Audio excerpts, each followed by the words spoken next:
नमस्कार दादा. नमस्कार नमस्कार. मला तुमचं पूर्ण नाव, गाव, तालुका आणि जिल्हा सांगा. माझं नाव आहे देवीदास शांताराम गोलप, मुक्काम पोस्ट कुरकुंडी, तालुका संगमनेर, जिल्हा अहिल्यानगर. हां, तर दादा आज आपण आपल्या झेंडूच्या प्लॉटमध्ये आले बरोबर. तर साधारणतः दादा हा प्लॉट किती दिवसाचा प्लॉट झालेला आहे? हा प्लॉट झालेला आहे 2 ते 2.5 महिन्याचा. म्हणजे 2 ते 2.5 महिन्याचा प्लॉट कंप्लीट झालेला आहे. प्लॉट चालू आहे ना आता? प्लॉट चालू आहे, 2 तोडे पण झाले. 2 तोडे झालेले बरोबर. दादा ही व्हरायटी कोणती आपली? हे मुरनाल पिंक. मृणाल पिंक पण व्हरायटी बरोबर.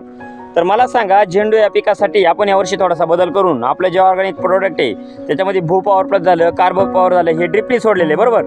आणि त्याच्यानंतर आपले जे ऑर्गॅनिक कार्बनिक दाणेदार खत तुम्ही बेडमध्ये भरलेले आणि कडू पॉवर जे औषध आहे ते तुम्ही स्प्रे काढलेलं आहे. तर मला सांगा, ज्या प्रेडला आपली जे ऑर्गॅनिक कार्बनिक दाणेदार खत बेडमध्ये भरल्याच्या नंतर आणि भू पॉवर प्लस कार्बो पॉवर ड्रिपनी सोडल्याच्या नंतर तुम्हाला याचे काय काय रिझल्ट जाणवले? याचे असे रिझल्ट जाणवले की याचं वाढ चांगली झाली बरोबर. फोटो वगैरे चांगला जमीन लगत निघाला बरोबर साईज चांगली झाली बरोबर. तर प्रत्यक्ष पाहिलं जमिनी लगत आहे ना, भरपूर खोडातून फुटू आहे बरोबर. आणि महत्वाचं काय झालेलं आहे का एकदम फ्रेश भरपूर प्रमाणात कळलेली प्लॉटला. हा म्हणजे कुठं असा पिवळ सरपा किंवा बाकीचा तो प्रकार कुठं